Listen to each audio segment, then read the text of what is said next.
So Tamr is really about connecting all the data that exists across an entire enterprise. And the best metaphor that we have is it's the same way that search engines connected all the websites across the web.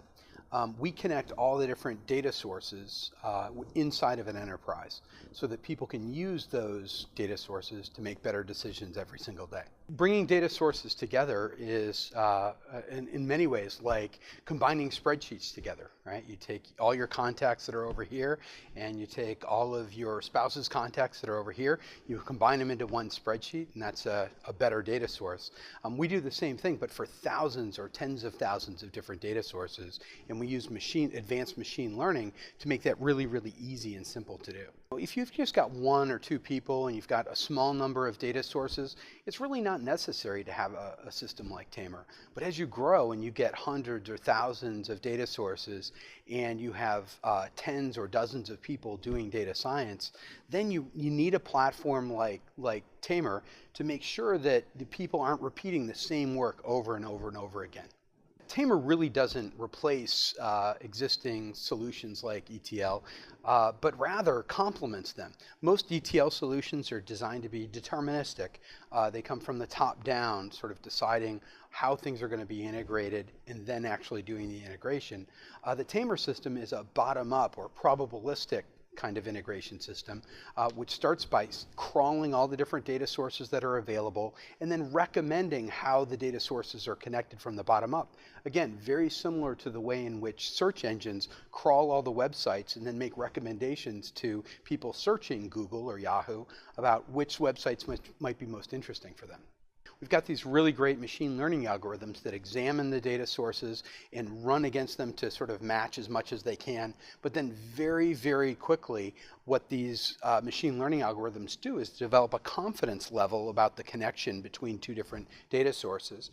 And the system recommends to the data steward or the curator experts who might be good at tuning and tweaking the connections between these different data sources. And it's that expert input that really gives the system its precision, that just the machine by itself doesn't really get you the kind of precision you need. You absolutely have to have people in the loop, and the careful sort of weaving together of this machine learning capability with a very collaborative and very social process for curating data is really the secret sauce at Tamr. It's really amazing to watch our customers benefit from implementing the Tamr system. It almost always starts with a use case. It starts with a customer who has a problem. And in this one case, the customer had over 15,000 data sources that they were trying to integrate and get a single unified view across all 15,000 of those sources. And with Tamr, we were able to do the work in a couple of hours that would have normally taken 10 people an entire year worth of manual curation effort. So it's really remarkable when you see that kind of benefit, and those people that would have been manually curating this data are relieved to not have to do that, and they'd rather spend their time doing higher level kinds of tasks and actually analyzing and using the data to create real value, as opposed to moving data around and trying to check it manually. So it's this automation for them that creates this huge benefit. And then another one of our customers had a phenomenal application for they were in the process of trying to integrate 300 plus billing systems into one core system. We were able to do that in a very, very short period of time so that they could generate one unified bill for their customers rather than having people manually generate those bills themselves.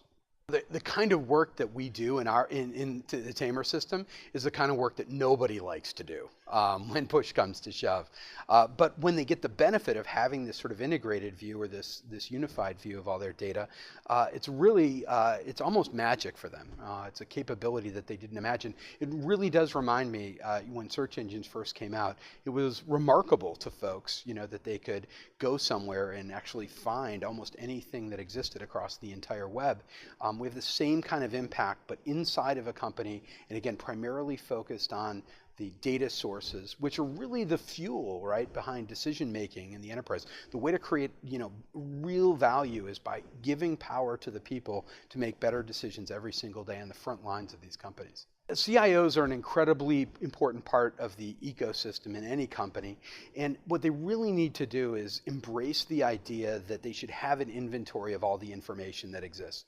They are not chief computer officers. The inventory that matters to the CIO is not how many computers people have and what types of computers, but rather how much information is the organization producing, how much information is available to support making better decisions, and as the chief information officer, having a comprehensive inventory of all the information assets that exist across the company and being able to see in real time how those information assets are changing is a primary resource that every CIO should have.